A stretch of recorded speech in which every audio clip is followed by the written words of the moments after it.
Tuhan. Haleluya. Haleluya. Haleluya. Haleluya. Salam sejahtera dan kasih Tuhan kita Yesus Kristus. Tuhan Yesus baik. Amin. Amin. Amin. Haleluya. Ya, terima kasih buat Pak Ketua. Ketua Pemuda, dan tentunya ada pembinanya yang sudah mengarrange semua ini. Sebagiannya minggu lalu saya yang tugas, tetapi digantikan dengan Gembala. Waktu itu dia lagi semangat, biar saya saja kata, oh ya udah, puji Tuhan, monggo, saya bilang ya puji Tuhan. Ya, dan terima kasih. Jadi temanya tukar gitu, atau memang sudah seperti diatur. Mari pemuda remaja yang ada, kita membuka dalam surat Rasul Paulus kepada jemaat di Efesus. Efesus pasal yang keempat. Ya, satu bagian yang kita rindu pelajari. Karena memang kalau pemuda remaja itu temanya datang dari pengurus ya. Sehingga kebutuhan apa, seperti kita sepakati bersama, apa yang dibutuhkan kira-kira pemuda, disitulah kita bahas ya, kita sama-sama belajar. Efesus pasal 4 ayat 29. Kita berdiri yuk, kita baca sama-sama. Ada yang sudah dapat? Ya, kita baca sama-sama ya. Efesus pasal 4 ayat 29, 2, 3. Janganlah ada perkataan kotor keluar dari mulutmu, tetapi pakailah perkataan yang baik untuk membangun di mana perlu, supaya mereka yang mendengarnya beroleh kasih karunia. Itu maksudnya. Ya, topik yang luar biasa, saudara. Apa salahnya sih ngomong kotor gitu ya? Mulut gue gitu ya. Mulut gue gitu, apa urusannya sama lu gitu. Ya, mulai zaman sekarang, ya apalagi di akhir zaman ini penuh dengan peraturan sendiri, ya peraturan sendiri dan ngetrend gitu ya. Dan tidak jarang kita dengar memang pemuda-pemudi itu identik dengan manggil temannya nama-nama hewan gitu ya. Tapi kalau gua manggil dia nama hewan, kayaknya gak akrab gitu, gak seneng gitu. Belum ada yang latah gitu, saudara ya. Saya gak nyinggung orang latah, saudara, tapi mungkin latah itu dibawaan ya. Dicolek ayam goreng gak gitu. Kalau ayam goreng sih masih mending ya. Kalau kata-kata yang lain kan jadi kaget gitu ya. Ya puji Tuhan, untung banyak hamba Tuhan tidak latah, saudara. Ada hamba Tuhan bukan latah sih, dia sebelum jadi hamba Tuhan dia latar belakang montir. Jadi gerejanya di desa. Di desa itu gerejanya pintunya masih terbuka, jendela masih terbuka. Terus ada motor lewat, mogok, dia sementara khotbah. Tuhan Yesus dahsyat, Tuhan Yesus baik. Dia sementara khotbah, ada motor mogok di depan. Vespa mogok. Disela nggak, tapi sambil dia khotbah, sambil dia perhatikan tuh Vespa lagi mogok. Tapi karena naluri montirnya keluar, saudara, pas dia khotbah, Tuhan Yesus jalan kebenaran, karena Yesus sudah solusinya adalah busi, kata gitu. Dia tahu penyakit Vespa mogok itu busi, gitu. Jadi dia latah, saudara. Solusinya adalah busi, gitu ya. Orang heran, mana busi itu, bukan solusinya Yesus, saudara. Ya, latar belakang montir gitu ya. Gitu. Saya nggak tahu kalau nanti berdiri jadi hamba Tuhan latar belakang pemancing, bingung gitu. Solusinya kerapu gitu kan, bukan kerapu, Kristus gitu kan. Ya, artinya mulut kita ini biarlah kita kontrol, amin. Karena dengan perkataan kita, firman Tuhan katakan dari dalam hati keluar balik mulut, artinya dari dalam yang keluar. Baik apa yang di hati apa di dalam, itulah yang keluar gitu ya. Jadi memang firman Tuhan kata janganlah ada perkataan kotor keluar dari mulutmu. Saya di kapal, saudara, kurang lebih 40 bekerja dengan kurang lebih 40 negara yang berbeda. Jadi satu kapal itu tamunya itu berokupansi katakanlah 3.000. Karyawan itu 1.500, berarti di dalamnya ada 4.500 orang. Nah, 1.500 karyawan itu di-hire atau direkrut dari 40 negara yang berbeda. Ya, Indonesia, Filipina, Thailand, Australia, negara-negara Timur Tengah, ya ada Rumania, Lithuania, Ukraine, banyak sudah. Tetapi kita belajar bahasa mereka itu biasanya karyawan kapal itu ngomong kotornya dulu gitu. Jadi cara memaki bangsa lain gitu loh. Cara ngomong kotor bangsa lain. Saya pertama naik kapal saudara masih culun. Terus ada bangsa lain di situ. Kan mereka kadang suka cemburu saudara ya, kalau ada wah Indonesia naik kapal lagi saudara. Saya pas naik teman saya kenalin, "Woi my friend, new crew from Indonesia." Oke, perkenalan gitu kenalan. Oke, kenalan saya kasih tahu nama saudara. Lalu saya putar balik saudara, kan sudah kenal ya, namanya Isar gitu. Harusnya dia panggil saya Isar, enggak, dia panggil saya, "Woi sambal kan biar." Gitu. Jadi orang Indonesia dipanggil sambal saudara, karena Indonesia tidak bisa makan tanpa sambal. Jadi semua Indonesia panggil, "Woi sambal kan biar." Gitu. Itu bukan nama kita kan, tapi dipanggil sambal itu masih normal. Ada bahasa-bahasa yang lain gitu. Jadi dunia ini buat mereka itu hal yang normal. Berkata kotor, panggil orang dengan omongan kotor gitu loh. Ya, apalagi kalau di Medan dulu waktu zaman saya remaja, kita nggak dipanggil dengan nama kita dipanggil dengan nama bapak kita gitu loh, saudara. Kalau nama bapak saya contohnya, nama bapak saya kan David. Saya tidak dipanggil dengan Isa, enggak. "Woi David sini loh." Itu nama bapak saya gitu, bukan nama saya. Jadi mereka bangga dengan seperti itu. Itulah tren dunia. Tetapi firman Tuhan katakan jangan ada perkataan kotor keluar dari mulutmu. Tuhan gak suka ternyata. Tuhan gak suka. Meskipun kita pikir itu fancy, gaul gitu ya. Tetapi ternyata Tuhan gak suka. Perkataan kotor itu tidak suka. Tuhan tidak suka. Ya karena itu melambangkan citra kita itu siapa, kita didikannya bagaimana gitu loh. Ya, apa yang kita terima selama ini, yang kita pelajari sebagai pemuda remaja, itu akan terrefleksi dengan apa yang kita katakan keluar. Mungkin kita bilang, ya bagaimana saya ngomong kotor, Om. Nenek saya ngomong kotor sama kakek saya. Papa saya ngomong kotor sama mama saya ikut-ikutan dong gitu. Oh, bukan saudara. Artinya kita pemuda remaja, saya selalu katakan kita menjadi generasi yang berbeda, generasi yang lebih baik dari generasi sebelumnya. Ya, saya selalu katakan pemimpin yang baik menciptakan pemimpin yang lebih baik. Kalaupun kita tercetak seperti ini katakanlah, tetapi kita tetap harus bisa menjadi lebih baik dari yang lain. Amin. Kita berbeda dalam dunia supaya apa? Supaya berkatnya pun berbeda. Kalau sama aja cara ngomong kita, cara bergaul kita, ya jangan marah sama Tuhan kalau apa yang kita alami juga sama dengan orang lain. Yang mari kita lihat dalam Roma pasal 1. Roma pasal 1 ayat 30. Ya.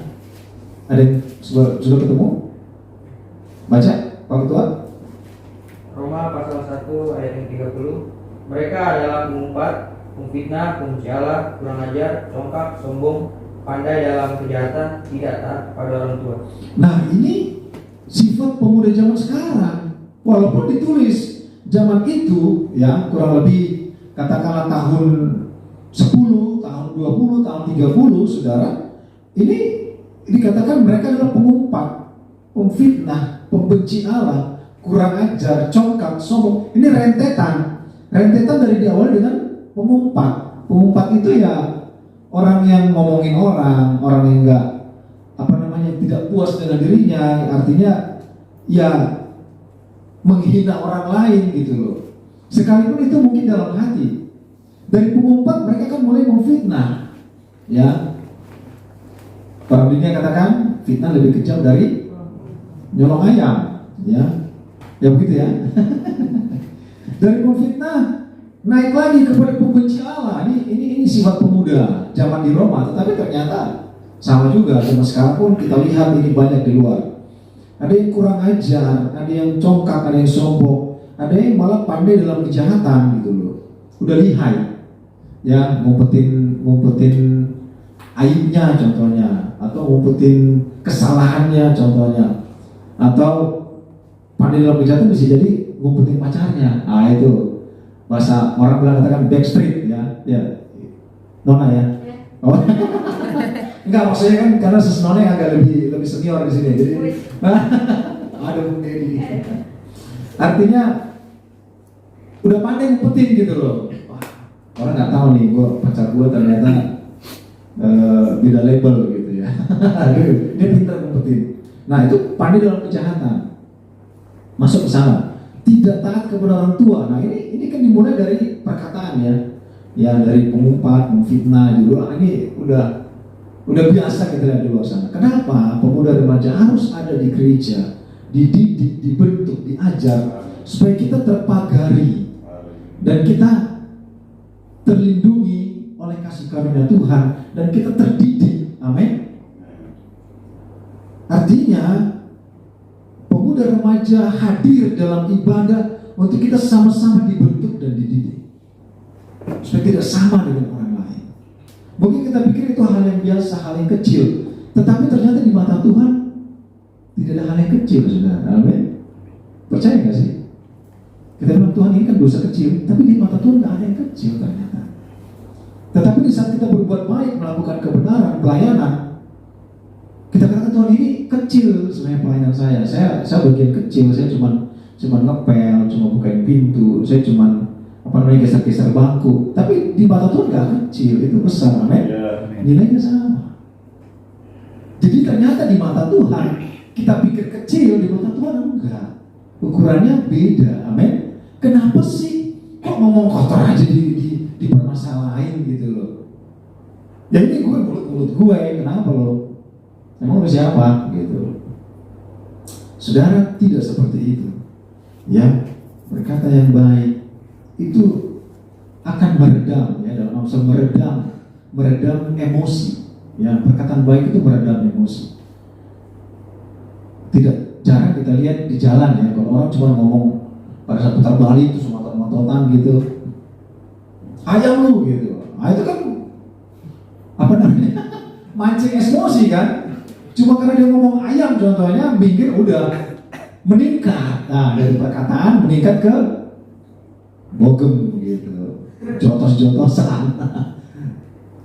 Ya, tidak jarang kita lihat ya di medsos belum lama ini di tol Tomang itu, gara-gara ayo nyerempet gua ayam goreng lu gitu contohnya ya. Minggir udah keluar pupak. Hanya karena omongan sedikit. Mungkin katakan itu spontan. Karena di rumahnya sudah biasa, atau di lingkungannya sudah biasa, dalam kehidupannya sudah biasa. Tetapi di saat dia tujukan ke orang lain yang pada saat itu benar-benar lagi emosi, udah habis. Pulang-pulang, bapak belur, ya mantap juga, dikasih perban dikit lah gitu ya. Bahkan karena ngomong doa gitu. Yakobus pasal 3. Ini cerita panjang ini pasal 3. Rasul Yakobus menulis. Yakobus pasal 3. Kita lihat dulu dari ayat 5.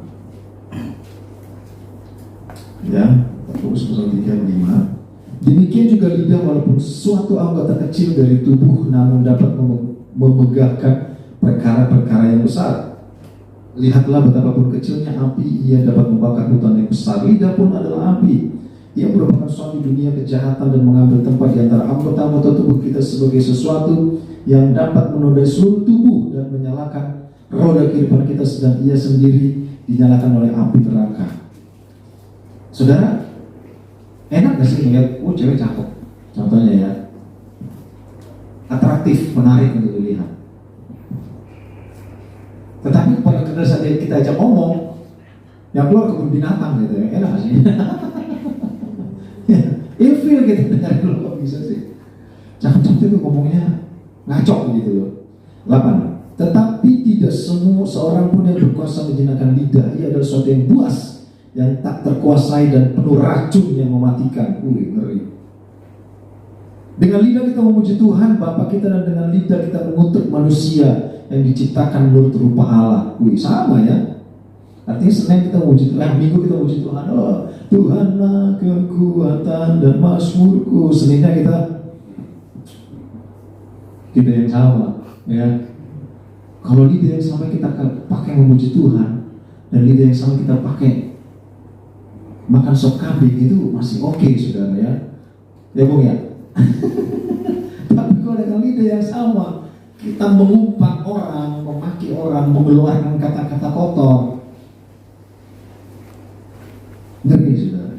Tidak tercermin kalau kita adalah anak Tuhan. Apapun perkataan kita, kalau itu bisa menyinggung perasaan orang lain, gak ada gunanya minggu kita ibadah. Firman Tuhan katakan, dengan lidah kita memuji Tuhan Bapa kita, dan dengan lidah kita mengutuk manusia yang diciptakan menurut rupa Allah. Apapun bentuk orang itu, mau dia ganteng, mau standar, mau apa, kita tidak punya hak untuk menyampaikan kata-kata kutuk. Dari mulut yang satu keluar berkat dan kutuk. Hal ini saudara-saudara tidak boleh demikian terjadi. Adakah sumber memancarkan air tawar dan air pahit dari mata air yang sama? Kita sebagai anak Tuhan, saudara. Ya, sekarang kita perhatikan undang-undang ITE sudah berlaku beberapa tahun ya, dan sudah mencerah banyak orang. Mungkin dia tidak ngomong, tapi dengan tweet, dengan postingan, Facebook.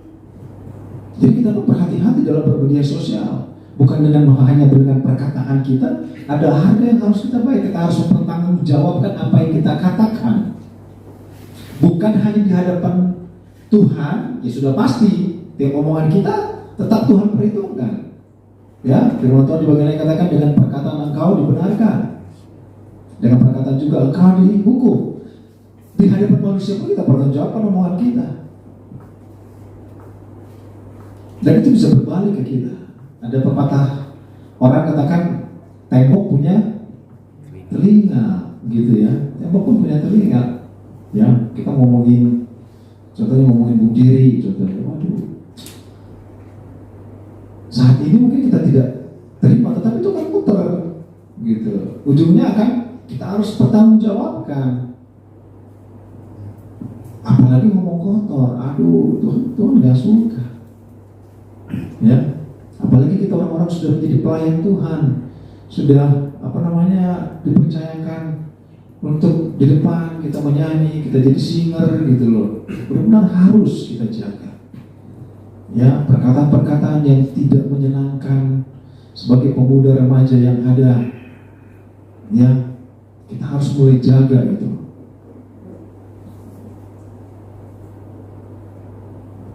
Petrus 3:10. Masih ada 10 ayat lagi, saudara. Udah lapar ya? Menunya apa nih Pak Ketua? Hah? Masak gorengan. Oh, masak gorengan. Puding.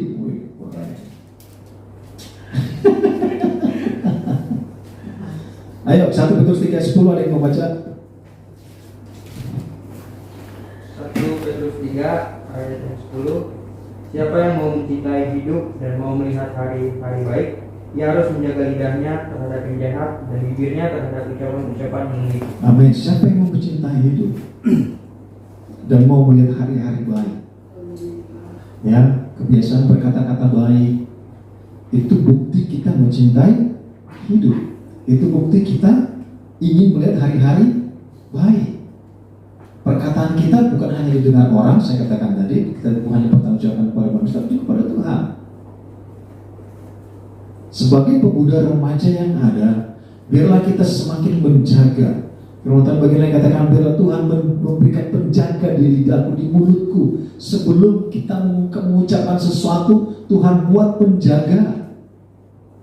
Supaya apa yang kita katakan itu perkataan-perkataan yang baik, bukan perkataan-perkataan yang kotor, bukan kita tidak sama dengan orang dunia. Di gereja yang dulu di mana kami melayani, ada seorang pengerja lulusan sekolah kita, saya rasa Cianjur dia. Nah, terus ada staf gereja yang bukan lulusan sekolah kita.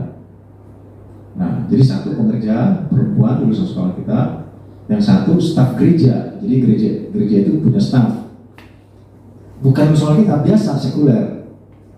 Nah, mereka ada di gereja akrab nih berdua nih, akrab banget. Ya, namanya admin gereja selalu datang ke gereja, namanya pengerja selalu ada di gereja, jadi akrab banget. Suatu waktu ada hamba Tuhan laki-laki, wah ada kumbang nih. Akhirnya terjadilah singkat cerita cinta segitiga. Waduh, ternyata di gereja ada cinta segitiga. Ya, untung Bung Andri udah menikah ya. Terjadilah cinta segitiga. Ya, singkat cerita. Ternyata si hamba Tuhan ini, pengerja, hamba Tuhan ini lebih condong ke staf gereja ini yang bukan hamba Tuhan. Orang pikir nggak masuk akal, kenapa kalau ambil yang kenapa kamu tidak nikahi yang sudah jelas hamba Tuhan. Nah, mereka dikasih pelayanan di luar kota, daerah Jawa. Otomatis dia perlu seorang ibu gembala dong, ya kan? Orang berpikir pasti yang ini dong, yang pengerja dong, sudah jelas bibit bobot bebeknya. Tetapi dia memilih yang admin gereja, yang biasa, gitu. Berjalan mulus, menikah, sudah pergi ke sana. Kita nggak dengar ada masalah. Ternyata kita dengar satu waktu setelah beberapa bulan si pengerja ini meneror perempuan itu dengan kata-kata yang sangat kotor. Bukti kekecewaannya gitu loh. Jadi kita pikir, waduh, tidak mencerminkan dia hamba Tuhan. Kita juga sangat menyayangkan gitu loh. Ya, kalau di screenshot kata-katanya dari A sampai Z, wah gitu. Semua kebun binatang yang terdaftar di Ragunan ada semua di situ. Jadi selama ini identitasnya ternyata, walaupun itu bentuk dari sebuah kekecewaan gitu loh, ya. Makanya ini pelajaran Bu Didi ya, jangan sampai ada berkata-kata yang indah ya Bu ya. Berkata-kata yang indah. Nah, jadi kita jadi aneh gitu loh. Berarti selama ini dirimu gitu loh. Kok memang kecewa, kita akui dia pasti kecewa. Akhirnya pilihan jatuh ke orang lain gitu yang tidak terasumsikan. Tetapi ekspresinya itu loh, waduh, mengerikan. Nah, ini yang mengerikan. Ya, jangan sampai keluar, firman Tuhan tadi katakan di awal, janganlah ada perkataan kotor keluar dari mulutmu, tetapi pakailah perkataan yang baik untuk membangun. Amin. Gimana perlu? Karena pemuda remaja pun, sekalipun kalian masih muda, kalian perlu membangun satu dengan yang lain, perlu menguatkan satu dengan yang lain, perlu mengarahkan satu dengan yang lain. Karena mungkin banyak pemuda gak mau terlalu dengar nasihat orang tua ada. Jadi kalau pernah lihat sebuah di medsos itu, jadi anak kecil, saya nggak tahu iklan apa itu, nanti bisa dicari. Anak kecil duduk, mamanya ngomong, jadi masuk apa tuh, nggak ada sesuatu masuk ke telinganya, terus keluar lagi. Itu ada seperti saya pernah lihat itu. Jadi, nah terus kakeknya ngomong gitu, tersimpan. Mereka pergi keluar gini, keluar semua gitu dari telinganya. Gak ada yang dengar. Itu yang ngomong itu mamanya, papanya, kakeknya, neneknya itu, gitu. Dia terima dari sini. Mereka pergi semua, dia begini, keluar semua. Itu iklan apa tuh Bang Adi itu saya lihat pada medsos. Tapi kadang ternyata pemuda-pemuda kadang bisa juga mendengar perkataan temannya, ya kan, memuatkan, ya beginilah. Artinya, tetapi pakailah perkataan yang baik untuk membangun di mana perlu supaya mereka mendengarnya beroleh kasih karunia. Gak salah kalau pemuda remaja itu penuh dengan firman, penuh dengan roh. Gak ngetren sih, tetapi itu justru yang dibutuhkan, amin. Jadilah pemuda remaja yang menjadi tempat curhat orang lain, boleh, supaya kalian bisa membangun orang lain, menyampaikan kekuatan kepada orang lain. Sekalipun kita mengalami sesuatu yang berat, tetapi Tetapi Tuhan mau pakai kita, apa yang kita alami, apa yang menjadi pengalaman kita itu bisa menguatkan orang lain. Saya pernah katakan di tempat saya melayani dulu ada 14-15 hamba Tuhan. Mereka senior semua di atas saya. Saya yang paling muda dan hanya saya yang bergelar pendeta manis, gitu ya. Hanya saya bergelar pendeta muda. Yang lain sudah pendeta tua semua, gitu. Tetapi saya tidak tahu. Saya selalu katakan dulu waktu saya sering bersaksi di pemuda, di mana saya beribadah, saya katakan saya bukan berkata bagaimana, tetapi seperti pengalaman hidup saya itu agak unik. Semua kita punya pengalaman hidup memang, tetapi bagaimana badai dan persoalan itu saya hadapi, kemungkinan kenapa Tuhan pilih, mungkin karena memang sudah banyak persoalan yang dihadapi, medan yang dijalani. Ya, bukan kota Medan, saudara, bukan kota Medan dijalani, tetapi medan kehidupan yang dijalani, sehingga Tuhan mungkin pikir ini sudah layak, apalagi di saat banyak jemaat yang datang minta advice, ya, itulah dibutuhkan hal seperti itu.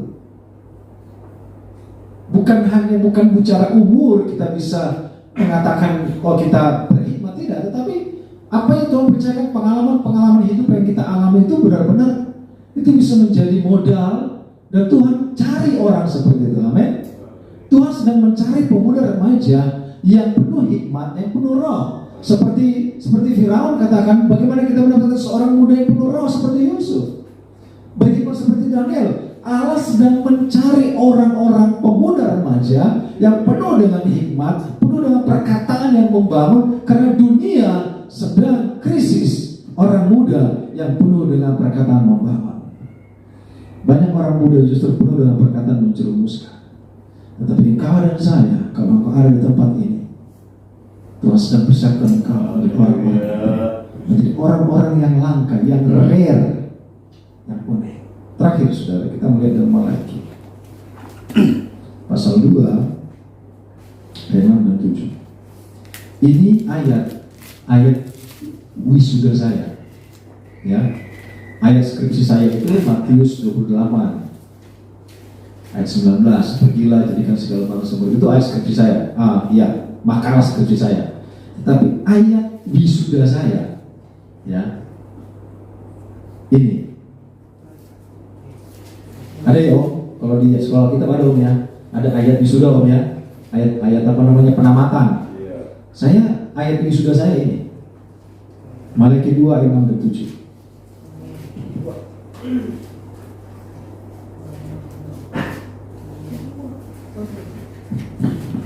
Ayo waktu dapat lagi? Atau bung apa namanya? Bung Nathan baca. Yang kencang berdiri. Malaki 2 ayat 6 sampai 7. Pengajaran yang benar ada dalam mulutnya, dan kecurangan tidak terdapat pada bibirnya. Dalam damai sejahtera dan kejujuran ia mengikuti aku, dan banyak orang dibuatnya berbalik daripada kesalahan. Ayat 7. Sebab bibir seorang imam memelihara pengetahuan, dan orang mencari pengajaran dari mulutnya, sebab dialah utusan Tuhan semesta alam. Amin, amin, haleluya. Ini ayat wisuda saya, saudara. Ya, begitu luar biasa. Tidak harus imam yang berkata baik, tetapi engkau dan saya pemuda remaja tidak harus hamba Tuhan menjadi utusan Tuhan, nggak harus, saudara. Tetapi kita semua bisa dipakai Tuhan menjadi utusan Tuhan dalam bentuk skala kecil sampai skala menengah, bahkan ke depan bisa skala besar. Ya, kita baca sama-sama ya.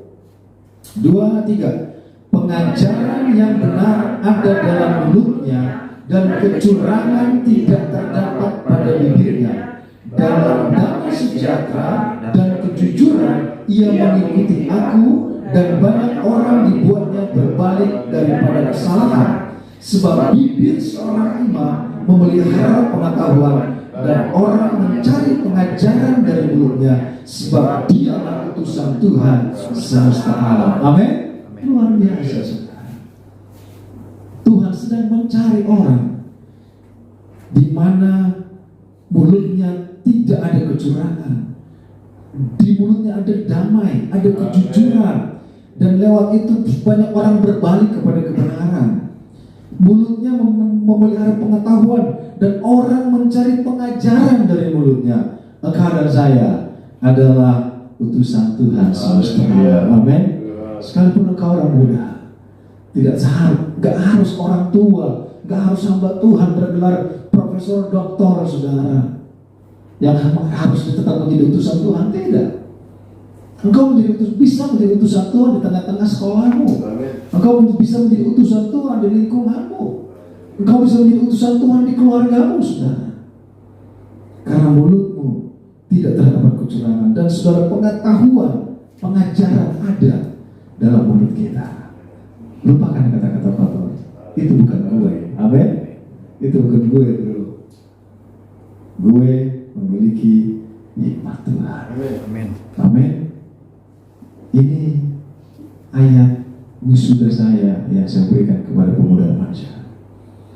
Jadilah imamat raja, anak-anak Tuhan, menjadi utusan Tuhan semesta alam, karena bibirmu memelihara pengetahuan dan banyak orang mencari pengajaran di dalamnya. Amin. Mari saudara, ini kebenaran firman Tuhan kita semalam hari ini.